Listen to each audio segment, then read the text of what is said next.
کے صحن میں چارپائی سے لپٹی رو رہی تھی۔ محلے والے اسے سنبھال رہے تھے۔ کوئی تھا جو اس وقت اس چارپائی پر سفید کپڑا اوڑھے لیٹا ہوا تھا۔ وہ روتے روتے کہہ رہی تھی، اماں اماں چھوڑ کر نہ جا اماں، لیکن اس چارپائی پر موجود وجود میں کوئی جنبش تک نہ ہوئی۔ وہ رخسانہ حمید تھی۔ یقیناً وہ مر چکی تھی۔ ستارہ نے اپنی آنکھوں کو مضبوطی سے بند کر کے کھولا۔ یقیناً اس کی آنکھوں میں پانی اشکوں کی صورت ابھر رہا تھا۔ سچ کہتے ہیں، یاد ماضی عذاب ہے یارا، چھین لے مجھ سے حافظہ میرا۔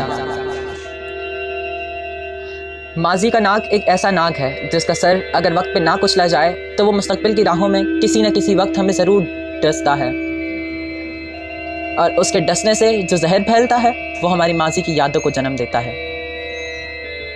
ماضی کی کتاب نے اپنے کچھ اور ورق پلٹے اور